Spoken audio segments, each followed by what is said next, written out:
한 절씩 읽도록 하겠습니다. 6월절 엿새 전에 예수께서 베다니에 이르시니 이곳은 예수께서 죽은 자 가운데서 살리신 나사로가 있는 곳이라.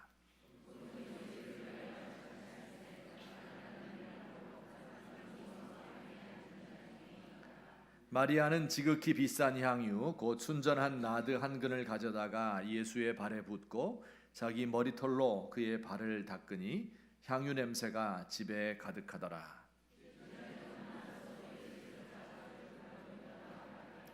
이 향유를 어찌하여 300데나리온에 팔아 가난한 자들에게 주지 아니하였느냐 하니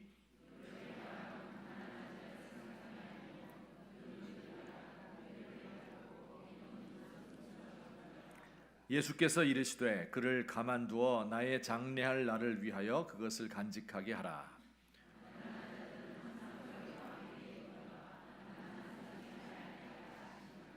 아멘.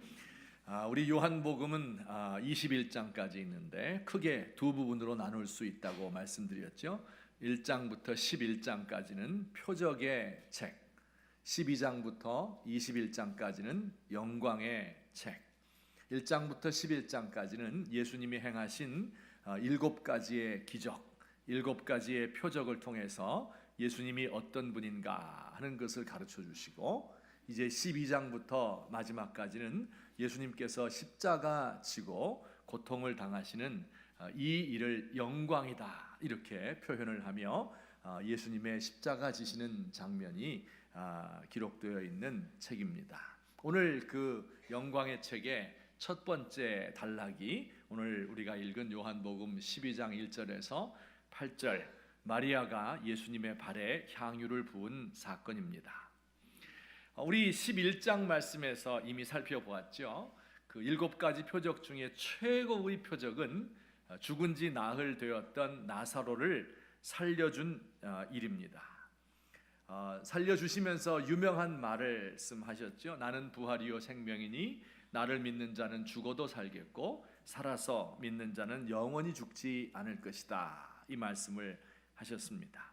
나사로를 살리신 표적을 행했을 때 많은 사람들은 예수님을 믿었지요. 하지만 대제사장 가야바와 같은 사람은 이제는 예수님을 죽일 때가 되었다 하며 체포할 때를 기다리고 있었습니다. 이때로부터 약 3개월이라는 시간이 지났어요. 이제 예수님께서 마지막으로 예루살렘에 들어가서 죽으실 때가 가까워 옵니다.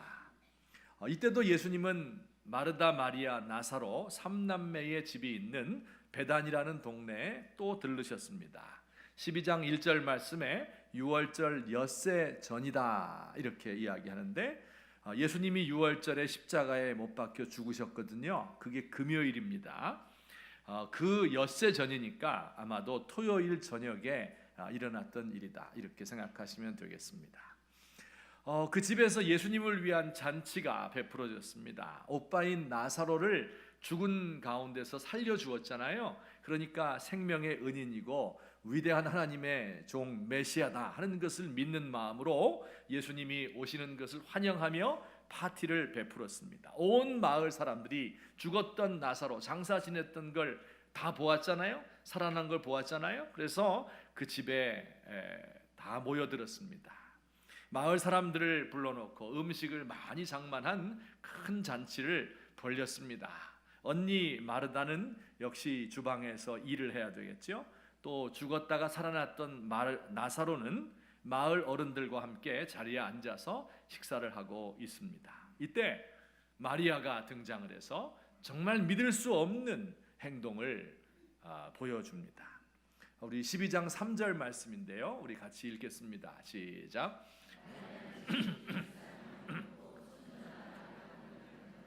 예수의 발에 붓고 자기 머리털로 그의 발을 닦으니 향유 냄새가 집에 가득하더라. 비싼 향유 순전한 나드 한 근 이것을 예수님의 발에 부었다 이렇게 말씀하고 있죠. 일반적으로 사람들의 몸에 붓는 기름 혹은 향유는 올리브 기름입니다. 여기에다가 여러 가지 향 재료를 섞어서 만들면 향기가 나는 좋은 기름이 되겠습니다. 당시에 화장품이나 약품으로 사용을 했고 때로는 죽은 사람들의 시체가 잘 방부되기 위한 그런 용도로도 사용되었습니다. 손님들을 초청하면 손님을 영접하는 의미로 그 사람의 머리에 향유를 부어주곤 했습니다.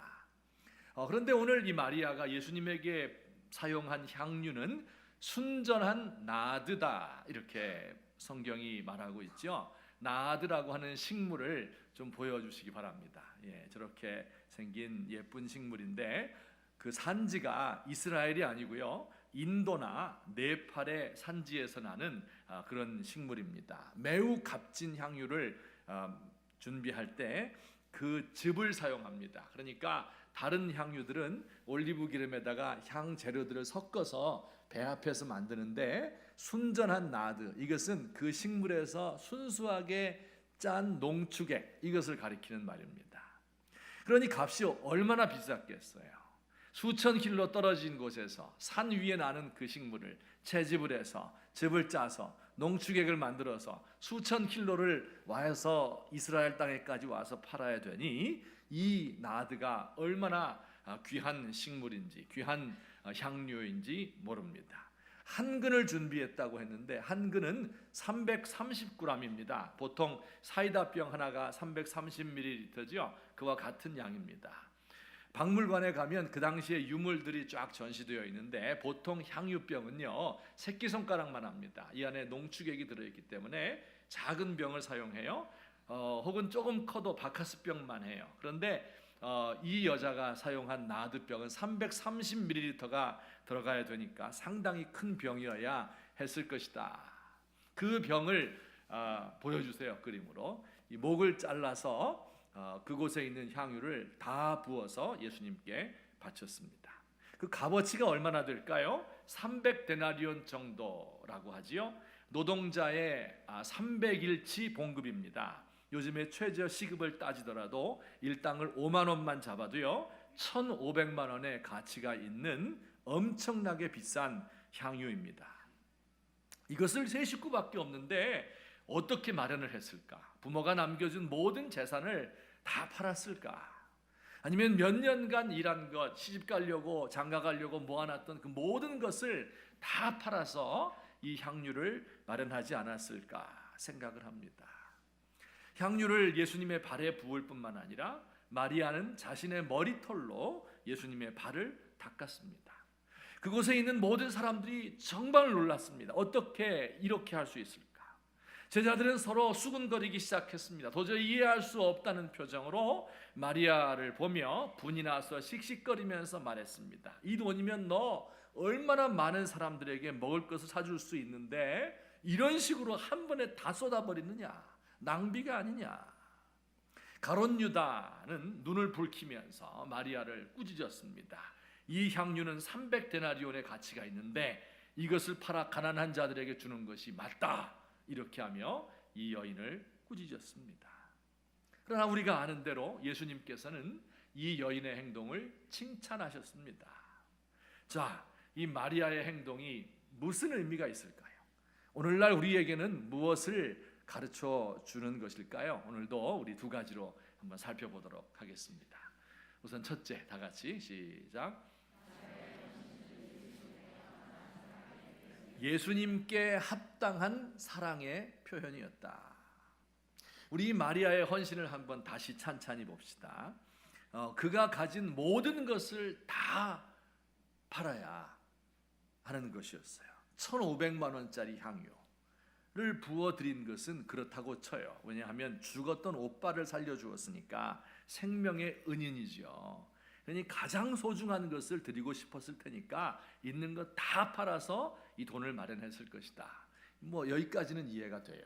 근데 그 다음의 행동은 더 이해가 안 됩니다. 마리아는 자신의 머리털로 예수님의 발을 닦았습니다. 이건 정말 사람들이 다 놀라서 경악할 일입니다. 여인에게 머리털이라는 것이 얼마나 소중한 것입니까? 오늘 좀 시간 좀 들이셨죠? 머리 꾸미고 오시느라고. 남자들에게도 꽤 중요해요. 저도 상당한 시간을 들여서 이제 정리를 했습니다. 그런데 이 오늘날과 같이 이렇게 개방된 사회에서도 어떤 남자가 여자의 머리카락을 손으로 만졌다. 이것만 해도 이건 보통 관계가 아니구나. 이건 특별한 관계에 있는 사람들에게만 허용되는 겁니다. 그런데 그 옛날 봉건 시대, 전통적인 시대에 머리털로 발을 닦아준다 하는 것은 자신의 정조를 바친다 하는 것과 맞먹는 일입니다. 여러분, 이 광경은 두고두고 사람들의 입에 오르내렸을 거예요. 마리아를 보면 전부 손가락질했을 겁니다. 어떻게 그럴 수가 있지? 만약에 지금 우리 시대라도 우리의 아내나 혹은 우리의 딸이 자신의 머리털로 다른 남자의 발을 닦아주었다, 이렇게 생각을 해보세요. 이거 얘가 갈 때까지 간 거죠. 여러분, 그 동네에서 누가 그 여인과 결혼을 하겠습니까? 혼자 사는 수밖에 없는 거예요. 자신의 일생을 바치는 행동이었던 겁니다. 자, 그런데 더 이해할 수 없는 부분은 다음이죠. 향수 뿌리는 법 혹시 아십니까? 향수 뿌릴 때 어디다 뿌려요? 보통 집에 좀 뿌리시죠? 여기 손목에 한 2번 정도 이렇게 하고 또 귀 뒤에다가 뿌려요. 왜 여기다 뿌릴까요? 이것은 맥박이 툭툭 뛰는 곳입니다. 그 맥박이 뛰면서 향을 확산시켜 주는 거예요. 근데 좀 더 향수에 대해서 민감하고 잘 아시는 분들은요, 그렇게 안 합니다. 향수를 공중에 축축 뿌리는 거예요. 그리고 글로 싹 지나가는 거예요. 몸에 은근히 딱 배죠. 근데 이 옛날 사람들은 그렇게 하지 않았고요. 향유를 머리에 부었습니다. 그러면 그 기름이 섞여 있으니까 기름과 섞인 그 향품이 머리카락이 길었잖아요. 머리와 또 수염을 타고 내려와서 이렇게 달라붙는 속옷을 입지 않았기 때문에 그 옷 속으로 다 스며들어가고 온 몸에 골고루 퍼지고 발까지 내려오는 거예요. 그래서 머리에 기름을 바른다, 머리에 기름을 부는다, 이런 표현이 성경에 많이 나오는 것이 그 까닭입니다. 그런데 마리아는 그 비싼 향유를 어디에 부었어요? 예수님의 머리에 부은 것이 아니라 발에 부었습니다. 머리에 부었으면 이 330ml가 흥건히 예수님의 몸을 적실 수 있었을 텐데 발에 부으니까 이게 머리까지 올라가지는 않잖아요. 근데 왜 발에다가 부었을까요? 이것이 이해가 되지 않는 행동이었습니다. 왜 그랬을까요? 아마 처음에 마리아는 예수님의 머리에 부어드리려고 생각하고 계획했을 겁니다. 당시의 사람들 다 그랬으니까. 하지만 막상 그날이 되어서 머리에다가 예수님 이 향유를 부으려다 보니까 내가 어떻게 감히 이분의 머리에 손을 댈 수 있을까? 이 생각이 든 거지요. 그 망설이다가 자신에게는 전부와 같은 그 1,500만 원짜리 값비싼 그 나드 향유 이것이지만 이것이 예수님의 고귀하신 머리에까지 바를 정도로 소중하지는 않다고 느꼈던 거지요. 그래서 발에 붓고 만 것입니다. 여러분, 이것이 이 마리아의 예수님을 사랑하고 섬기는 행동이었고 이것이 예수님에게 합당한 제사인 것입니다. 여러분, 예수님을 섬길 때는 이런 마음으로, 이런 방법으로 섬기는 것입니다. 내게 있는 가장 소중한 것으로 최고의 것을 가지고 섬기는 거예요. 그러면서도 이것을 드리면서도 이것이 예수님에게는 혹시 누가 되지 않을까, 이 세상과 교회에 부끄러운 일이 되지 않을까 저하면서 두려워하면서 바치는 이런 모습, 이것이 예수님에게는 합당한 제사의 모습인 것입니다. 어떤 아이에게 엄마가 500원짜리 동전 2개를 주었어요. 그러면서 하나는 교회에다가 예배당 가서 헌금 내고 하나는 아이스크림 사 먹어라, 이렇게 하며 500원짜리 2개를 주었습니다.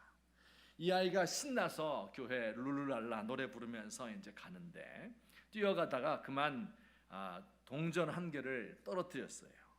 근데 이 동전이 또르르 굴러서 하수도 구멍으로 쏙 들어갔습니다.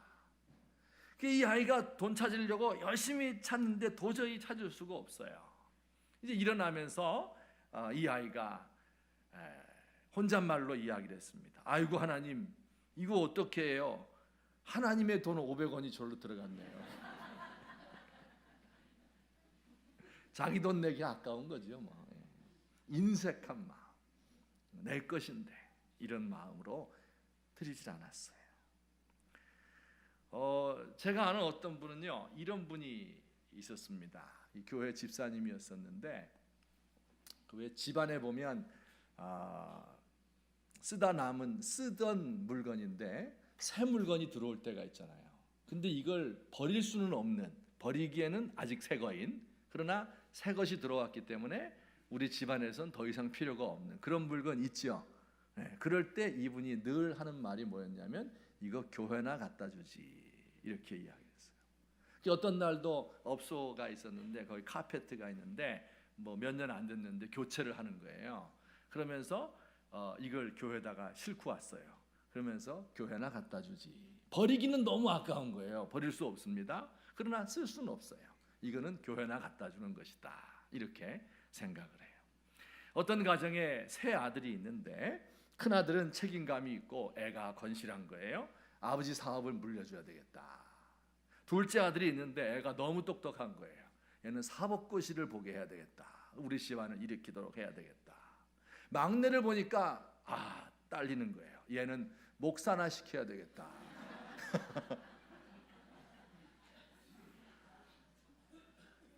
가장 좋은 걸 드려야 되는데, 내 인생의 가장 소중한 부분, 가장 좋은 파트, 이 부분을 하나님께 드려야 되는데, 그리고 나서도 이것이 내가 드린 것이 너무나 부족하고 너무 작아서, 너무 보잘것이 없어서 이거 하나님이 과연 받으실까? 이런 마음으로 바쳐야 되는데,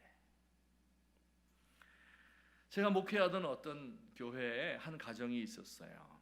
그 중년 부부가 있었는데 중고생 또 청년이 된 3남매를 두고 사는 가정입니다. 엄마와 자녀들은 신앙이 아주 좋았어요. 교회 열심히 다녔고, 엄마는 권사가 되었고, 아들은 신학을 공부하기까지 했습니다. 그런데 문제는 아버지였어요. 이 중에도 아버지가 문제인 분들이 조금 있어요.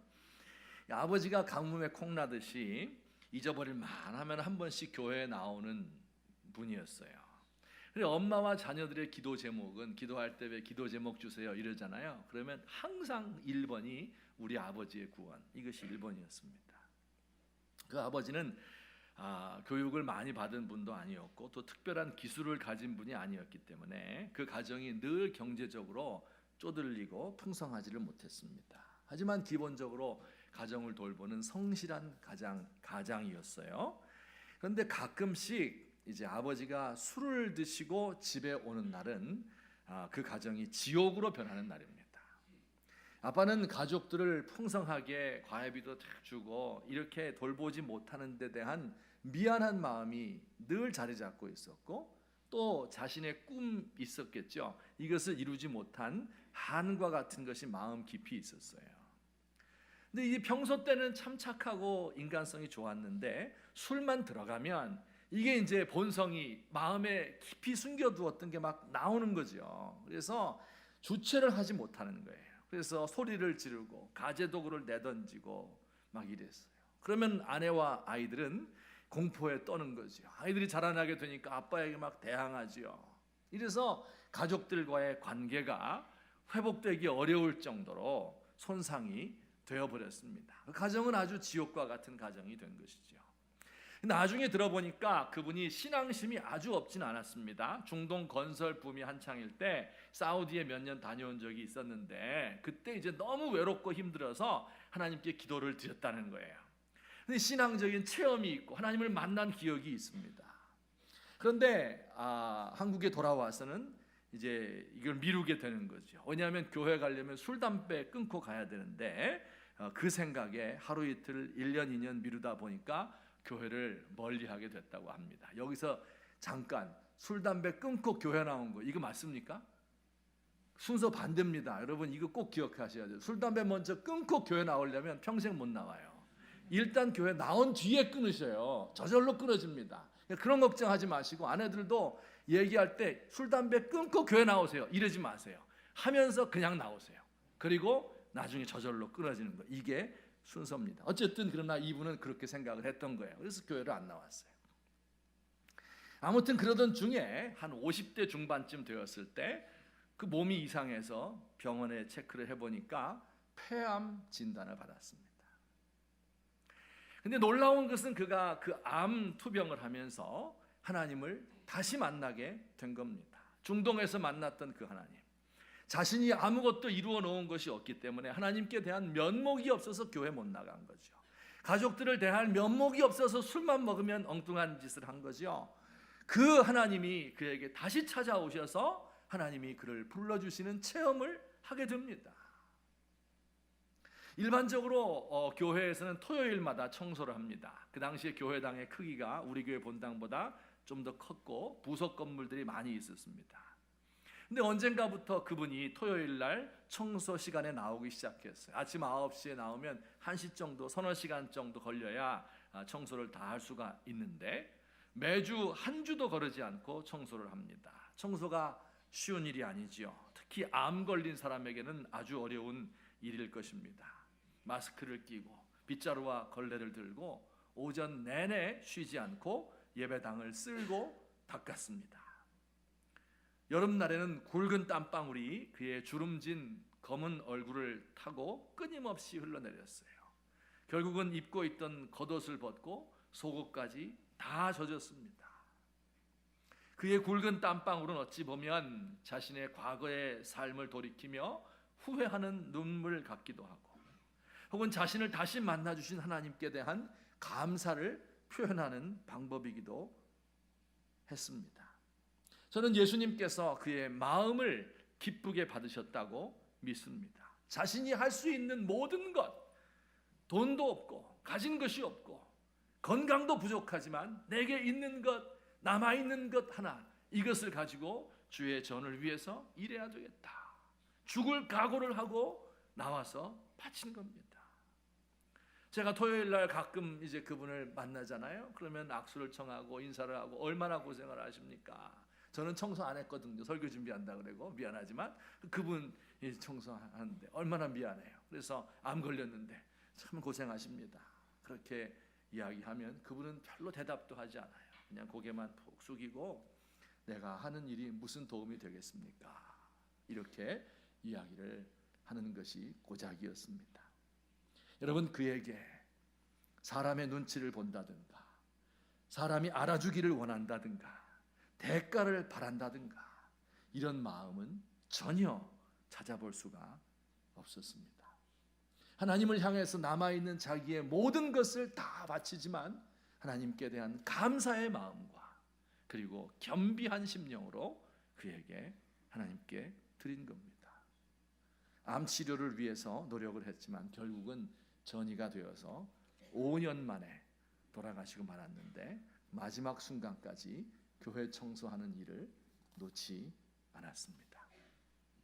여러분, 마리아가 예수님을 섬긴 것은 예수님께서 우리를 섬기기 위해서 이 땅에 오신 그 예수님의 마음의 일부를 표현한 것입니다.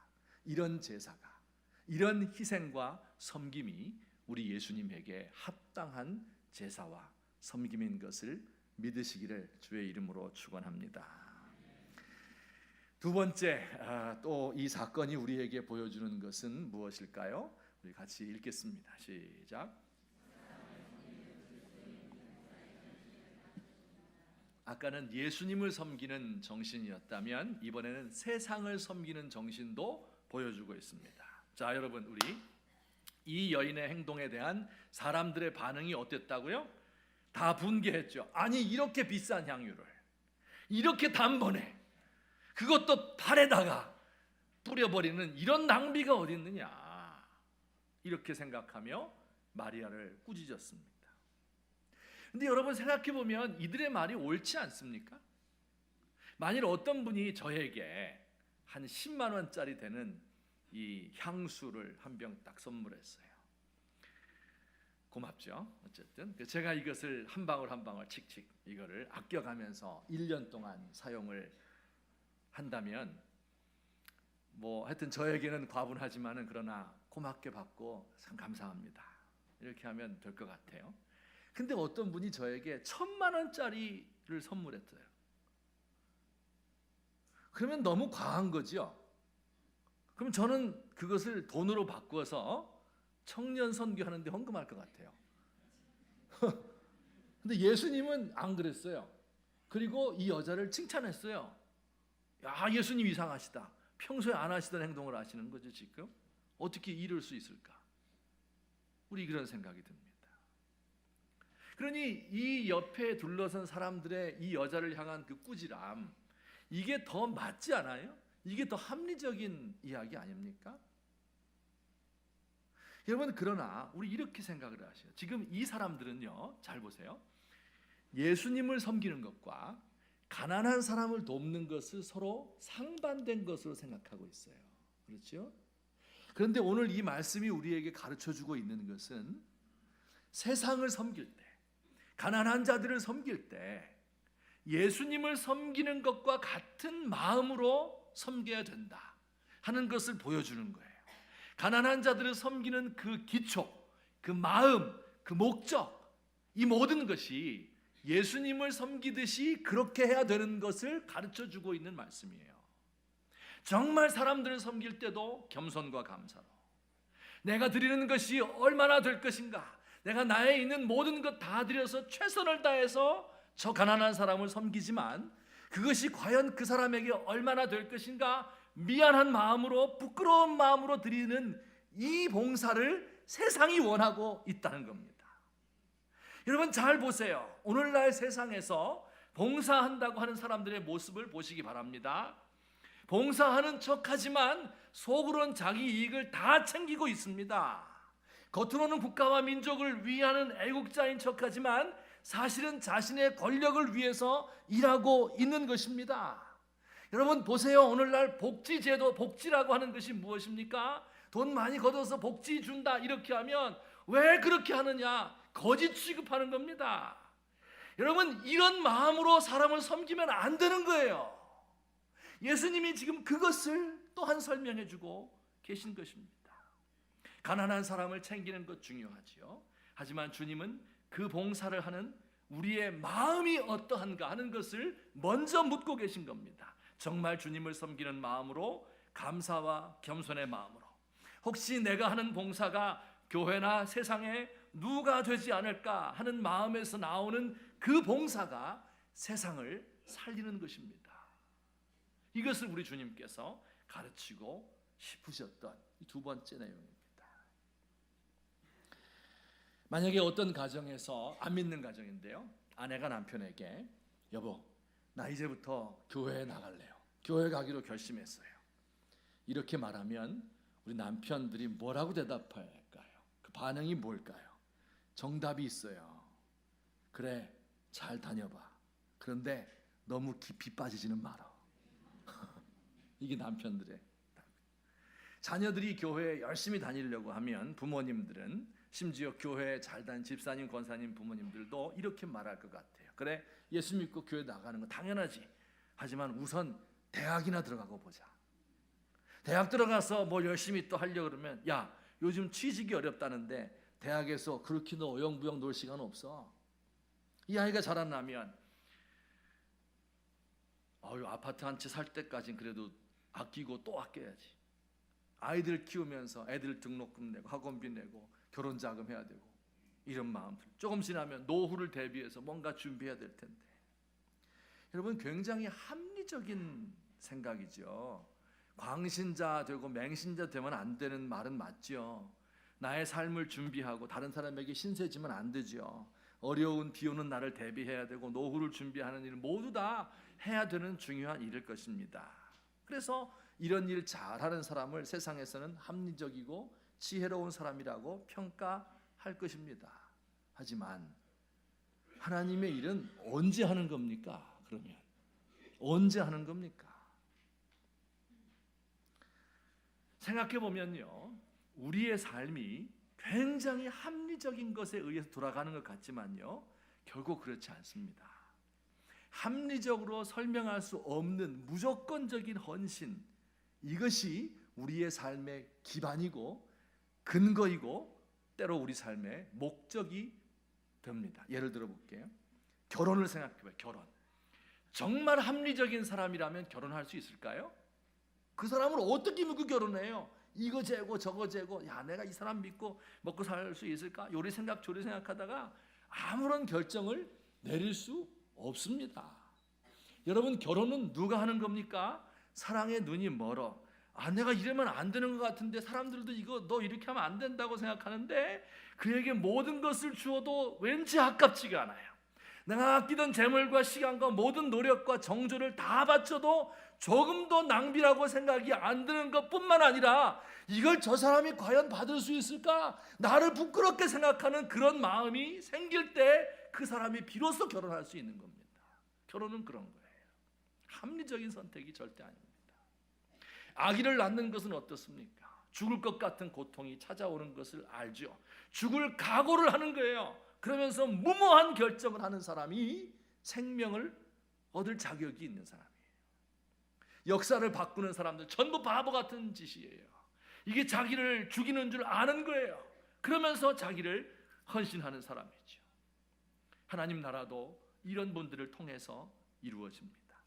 예수님을 너무 사랑하기 때문에 그를 위해서 가장 소중한 것을 바치면서도 이것이 얼마나 될까 하는 마음으로 부끄러워하는 이런 사람들을 통해서 하나님의 나라가 이루어지는 것입니다.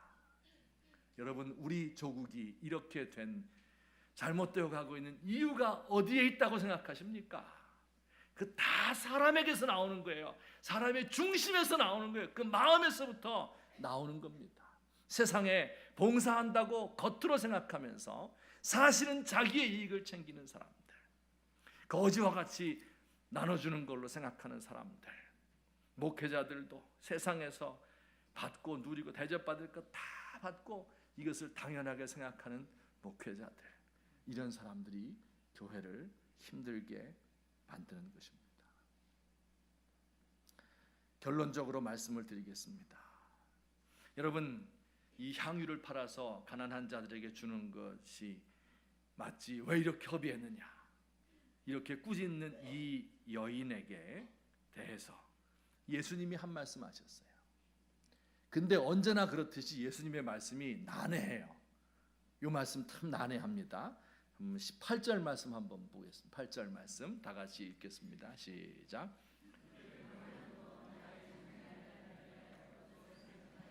이게 굉장히 이해하기가 어려워서 이것을 좀 더 쉽게 이렇게 번역을 했어요. 또 봅시다. 내버려 두어라. 그녀가 이 향유를 간직해 둔 것은 내 장례를 위한 것이었다. 예수님이 이렇게 얘기를 했어요. 또 마가복음에서는 이렇게 말씀합니다. 다 같이 시작. 그는 힘을 다하여 내 몸에 향유를 부어 내 장례를 미리 준비하였느니라 라고 얘기를 했어요. 여러분, 이거 이해됩니까? 지금 잔치자리죠? 장례식 아니죠? 예수님 장례식까지 얼마 남았다고요? 엿새 남았어요. 엿새. 그럼 향유 한 번 부으면 이게 엿새 갑니까? 향수로 목욕한다고 해서 엿새 동안 갑니까? 안 가죠? 근데 내 장례를 위해서 지금 향유를 부었다. 이것은 내 장례를 예비한 것이다. 이게 무슨 뜻일까요? 이해가 안 가는 말씀을 하셨는데 이것은 우리 예수님의 마음 속으로 들어가야 이해되는 말씀입니다. 자, 보세요. 설명해 드릴게요. 예수님은 지금 모든 표적을 11장까지 다 보이시고 자신이 생명의 근원인 것까지 말씀하셨어요. 이제는 사람들에게 그 죽음을 가져다 준 죄를 해결하기 위해서 십자가를 지셔야 됩니다. 그때가 다가오고 있고 이제는 엿새 남았습니다. 여러분, 그 잔치자리에 참여한 예수님의 마음이 어땠을까요? 다 풀어 헤치고 포도주 마시고 먹고 마시고 즐거워하며 이러셨을 것 같아요. 그 마음은 고통으로 일그러져 있고 지금 그의 영혼은 진통하고 있습니다. 예수님을 환영하는 잔치자리였지만 예수님은 결코 환영을 받을 만한 마음이 아니셨던 겁니다. 그 자리에 정말 예수님 십자가 지실 것을 예고하고 알고 있던 사람은 하나도 없습니다. 이때 이 여인이 나와서 자신의 모든 것을 바치는 진정한 사랑을 표현했습니다. 예수님이 이 땅에 오셔서 사람들에게 주기 원하는 그 사랑, 그 유사한 종류의 사랑을 이 여인도 조금 가지고 있었던 거예요. 예수님이 보여주신 최고의 헌신, 그리고 사람이 줄 수 있는 최고의 희생, 이것이 마주친 겁니다. 거기서 불꽃이 일어나는 거예요. 그 사랑의 감정이 서로 통하는 겁니다. 십자가 위에서 세상 죄를 짊어진 죄인의 모습으로 죽을 걸 생각하니까 그 마음이 번민이 되고 괴로워서 견딜 수가 없었는데, 그 예수님이 보기에는 이 여인의 행동이 잠시 후면 시신이 될 자신의 몸에 향유를 바르는 것으로 보인 겁니다. 여러분, 이 여인은 알지 못하는 사이에 예수님의 장례를 예비한 사람이 되고 말았습니다. 지난 주일에 살펴보았던 대제사장 가야바는 한 사람이 죽어 모든 민족이 구원받는 것이 유익하다, 이렇게 말함으로써 예수님이 죽어서 인류를 구원하게 될 것을 부지중에 예언한 사람이었죠. 오늘 마리아는 자신의 모든 것을 바쳐서 예수님에 대한 사랑을 표현하므로 자기도 모르는 사이에 예수님의 장례를 예비한 사람이 되었습니다. 한 사람은 천이 쓰는 그릇, 진노의 그릇이었고, 한 사람은 귀히 쓰임 받는 그릇이 된 것입니다. 예수님은 그 고통으로 일그러졌던 그 예수님의 마음은 이 여인의 사랑의 희생 때문에 큰 위로와 용기와 기쁨을 얻었어요. 그리고 이제는 용감하게 십자가로의 발걸음을 떼시게 된 겁니다. 예수님의 희생적인 사랑과 이 여인의 사랑이 맞부딪히는 이런 순간이었던 겁니다. 여러분, 지금도 우리 예수님, 우리의 희생을 통해서 예수님의 마음을 기쁘게 해드릴 수 있을까요? 여러분, 지금 예수님의 마음은 어떨 것 같아요? 과거에 십자가 지시고 2000년 전에 또 부활 승리하시고 성공적으로 모든 구원의 일을 다 이루셨으니까 이제는 평안히 쉬고 계실까요? 몰디브에서 모히토 한잔 하시면서 느긋하게 지금 즐기고 계실 것 같습니까? 아닙니다. 지금도 역시 예수님은 탄식하고 슬퍼하고 있습니다.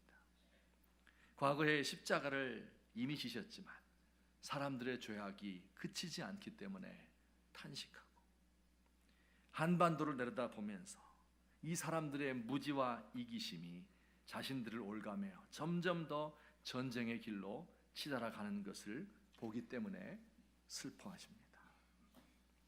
여러분, 지금도 예수님은 당신의 마음을 기쁘게 해줄 사람들을 찾고 있습니다.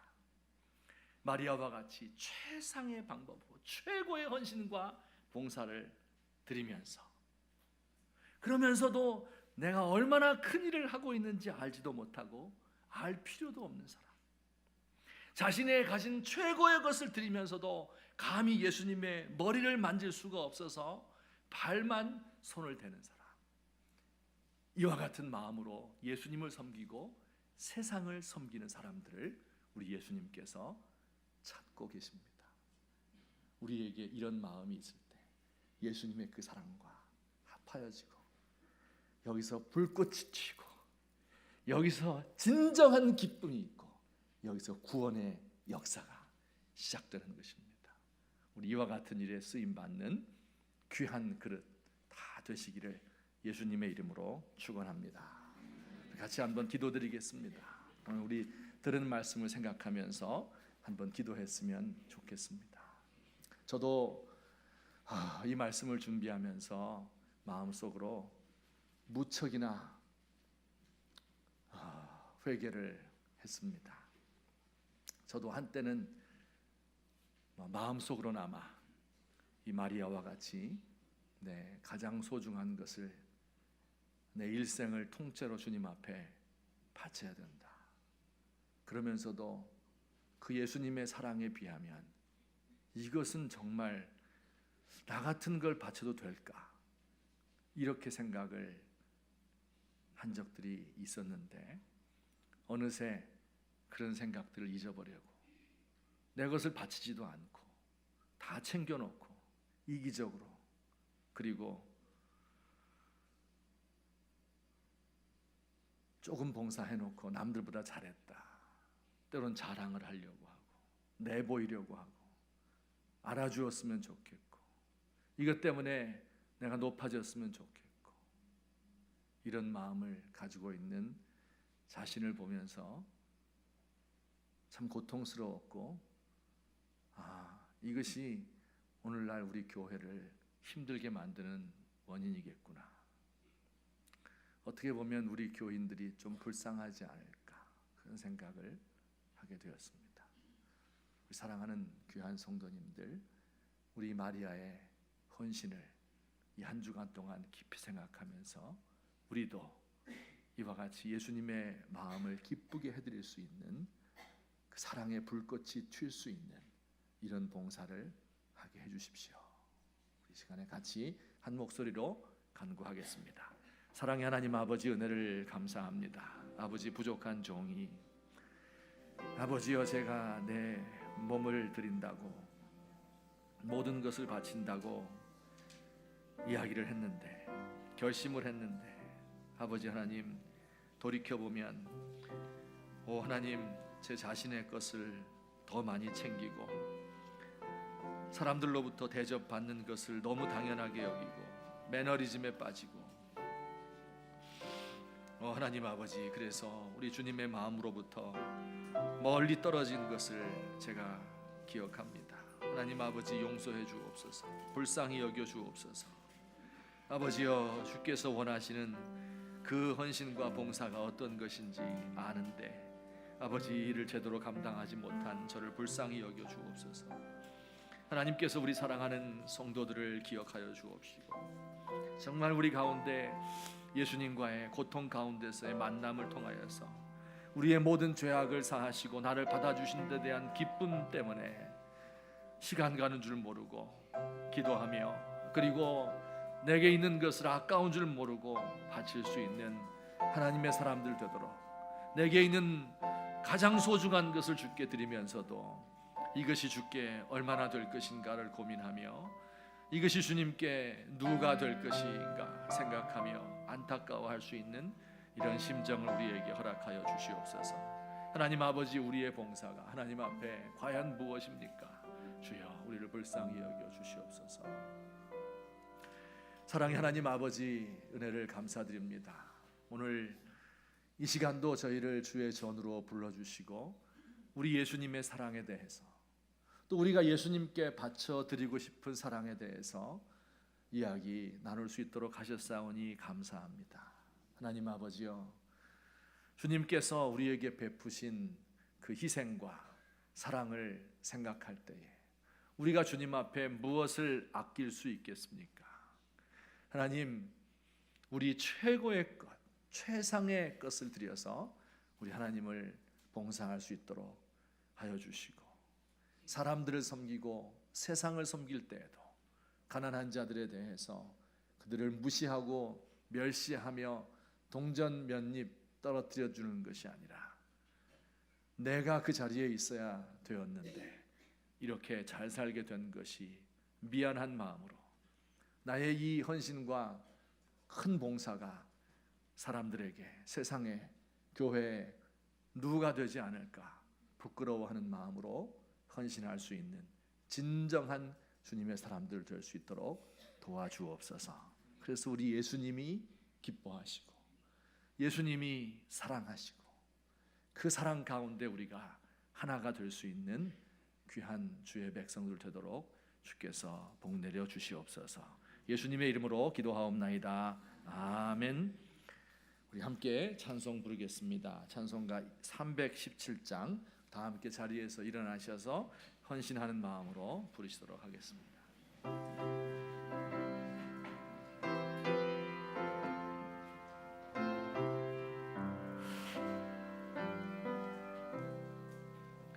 내 주 예수 주신 은혜 한없이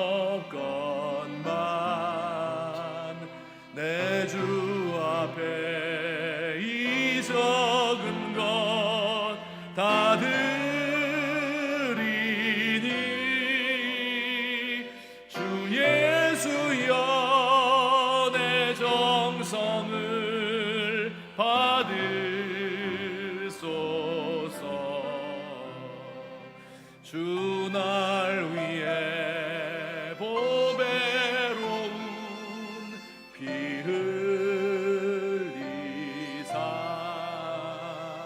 그 귀하신 생명까지 다 주시니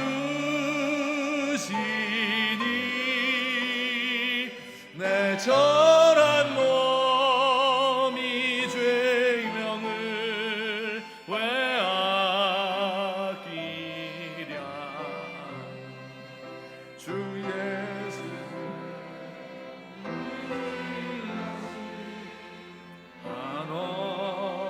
한없건만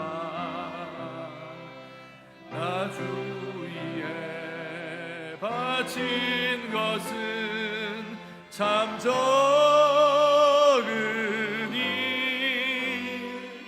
주 예수여 너그럽게 보옵소서. 날 위하여 십자가에 피 흘리시 주 예수의 은혜로서 인치시니요 내 모든 것 주의 소유 삼으소서.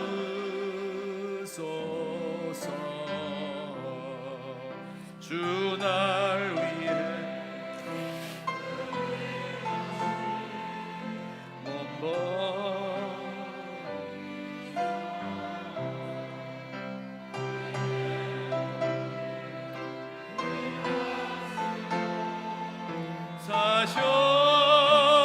사셨으니 내 생명도 주 예수께 바칩니다.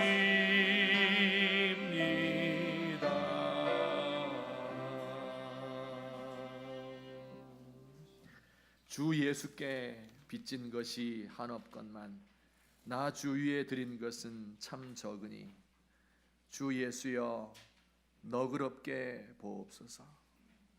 주 예수여 너그럽게 우리의 예물을 받아 주시옵소서. 우리에게 재물 얻을 능력을 허락하시고 우리를 강건케 하시고 하나님 우리의 가정과 교회와 국가를 오늘까지 지켜주신 우리 하나님께 감사의 예물을 바칩니다. 이 예물과 더불어 우리의 마음과 정성을 함께 드립니다. 주여 너그럽게 받으시고 우리의 모든 잘못과 죄악과 불충을 용서해 주옵시고 이제 남은 삶을 우리 주님께서 원하시는 마음을 간직하며 살 수 있도록 주여 우리를 붙들어 주시옵소서. 하나님 오늘도 주 앞에 예배하러 왔는데 우리의 육신이 연약하고 우리의 정신에 병이 들어있고 때로 우리가 해결할 수 없는 죄악 때문에 돌이킬 수 없이 관계가 깨어졌기 때문에 너무 마음에 상처가 있고 상한 마음으로 제사를 드리는 하나님의 백성들입니다. 주여 주님께서 상한 마음의 제사를 기쁘게 받으시고 우리에게 하늘의 은총을 내리시며 우리의 마음에 하늘의 평안을 허락하시고 기쁜 마음으로 이 전을 나갈 수 있도록 하나님 인도해 주옵소서. 우리의 생이 무엇입니까? 잠시 있다가 없어지는 안개와 같은 이 짧은 헛된 생애를 나를 위해 살지 않도록 하시고 우리 주님과의 만남, 그 사랑과 또한 하나님이 우리에게 주신 그 사명과 세상에서 하나님이 그렇게 사랑하셨던 가난하고 연약한 사람들을 섬기는 일을 위하여 나의 삶을 바쳐드릴 수 있는 주님의 사람 되도록 우리를 도와 주시옵소서. 이제는 우리 주 예수 그리스도의 은혜와 하나님 아버지의 사랑과 성령님의 교통하심이 오늘 이 시간 주 앞에 나와 주님을 경배하며 또 우리의 헌신의 자세를 다짐하는 주의 귀한 백성들 머리 위에 또한 우리 백석학원과 총회 위에 또한 전운이 감돌고 있는 이 조국 대한민국 모든 지도자들과 모든 국민들 위해 이제부터 영원토록